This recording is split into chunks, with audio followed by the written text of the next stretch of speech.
Fala galera, Daniel Brown chegando aqui nessa tarde de segunda-feira para falar sobre assuntos bem importantes a respeito de Botafogo que surgiram já nessa semana. Mas eu vou pedir a sua atenção antes de começar a falar aqui no vídeo, falar de Botafogo, das novidades, né? Fica ligado aqui no canal e também lá no Instagram, no Barão de Fogo, que ao longo dessa semana, amanhã, depois de amanhã, teremos novidades em relação a um sorteio que estamos fazendo da capa. Então fica ligado, se inscreve no canal, ativa as notificações para você não perder nada e ficar ligado do que vai acontecer, que você pode adquirir produtos muito interessantes. Fica ligado aí que ao longo da semana aí tem mais. Informação foi dada aí primeiramente, vou até mostrar os prints aí do Thiago Franklin, né, que colocou primeiramente aí, também foi colocada lá no nosso portal do Seleção Alvinegra, inclusive também nos acompanha aqui no YouTube, no Twitter, no Instagram e tudo mais. Rapaziada, a situação ainda está um pouco confusa em termos de informações, detalhes e tudo mais, mas a grande questão é a seguinte, né, noticiado ali primeiramente pelo Thiago Franklin, vou até colocar o printzinho aqui, também pelos nossos parceiros lá do Seleção Alvinegra, do Wellington Arruda, que explicou um pouco mais de detalhes,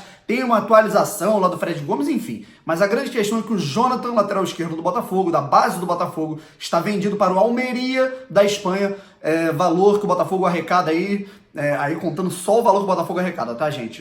De 4,5 milhões de reais. A situação é a seguinte, já havia essa negociação, essa sondagem já há muito tempo, né, em relação ao Jonathan poder jogar no Almeria, que é um clube da segunda divisão espanhola que de vez em quando figura lá na primeira divisão. E por que isso não foi divulgado antes? Só foi divulgado agora, o cara já tá na Espanha, inclusive, o Jonathan.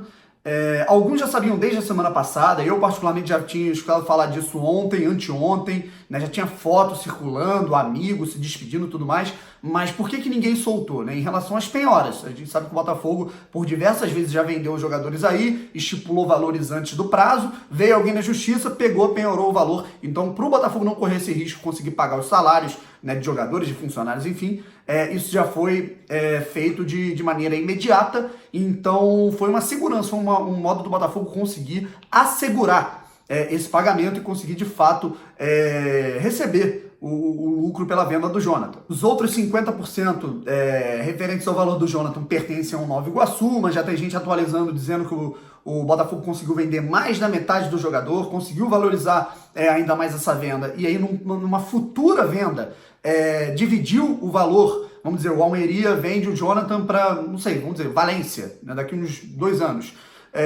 O Botafogo e o Nova Iguaçu dividiriam esse percentual, mas é uma coisa que ainda está um pouco misteriosa, tem que esperar um pouco para saber mais detalhes. Explicando um pouco da atualização feita pelo Fred Gomes lá no Twitter, né, depois de ter soltado a matéria e tudo mais, em relação ao Jonathan. É o seguinte, né, o Botafogo aparentemente no início era 50-50, né, em relação ao Botafogo e ao Nova Iguaçu, mas parece que o Botafogo abocanhou quase que o valor todo para poder pagar a CLT dos jogadores de julho, os salários dos funcionários, tudo isso, cara. É um dinheiro, assim, bem avantajado para você quitar tudo isso. Então parece que o Botafogo ele abocanhou na casa lá dos 75%, o Nova Iguaçu também pegou uma coisinha ali, até porque deve ter aquela questão lá da solidariedade da FIFA, né, da lei do jogador, do clube que forma o atleta, e numa venda futura, vamos dizer, se o Almeria, essa que foi a negociação talvez com o Nova Iguaçu, feita para que o Botafogo pudesse abocanhar isso tudo e quitar as dívidas que tem hoje.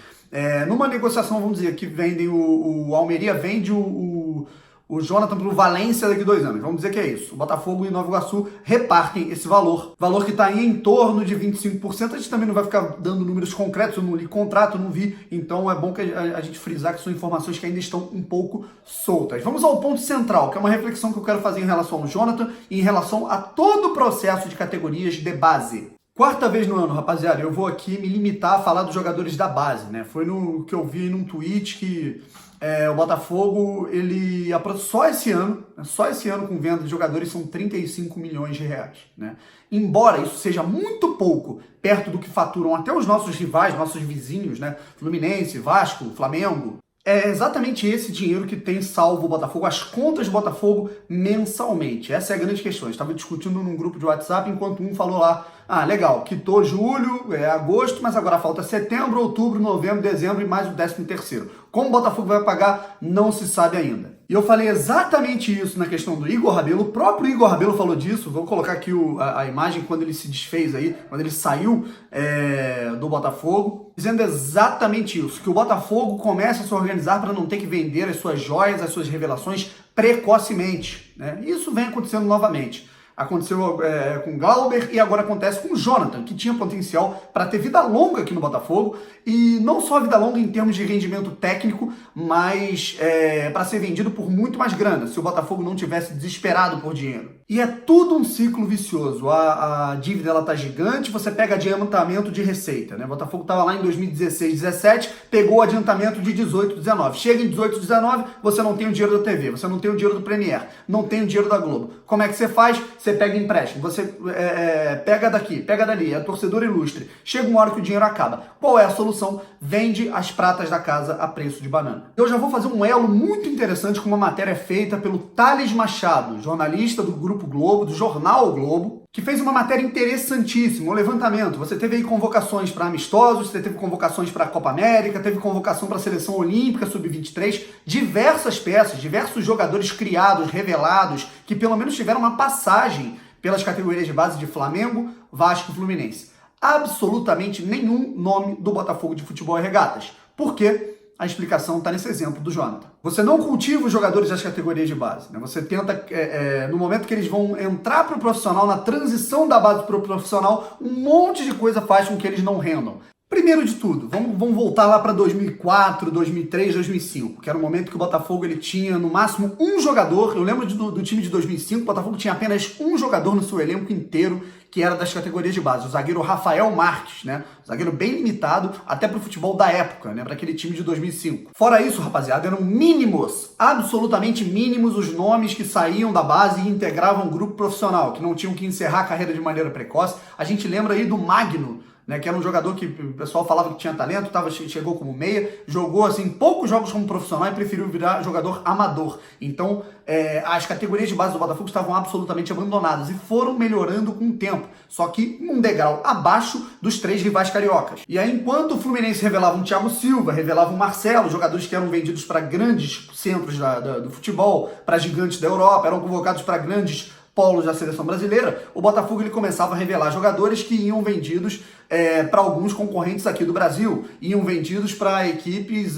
medianas, com pretensões médias no futebol europeu. A exemplo do Vitinho no CSKA, a exemplo do próprio Dória no Olympique de Marselha. Só que mesmo com essa melhora, a situação é insuficiente na hora da transição. Falta seriedade e eu não duvido que também falte honestidade. Eu falo bastante do time de 2016. O Botafogo foi campeão brasileiro com o time de 2016 nas mãos do Eduardo Barroca. E eu vou lembrar de apenas um jogador, né? Você tem vários casos como esse. Eu vou falar aqui de Lucas Campos. Foi uma coisa que a gente falou lá na live do Seleção Alvinegra. Lucas Campos.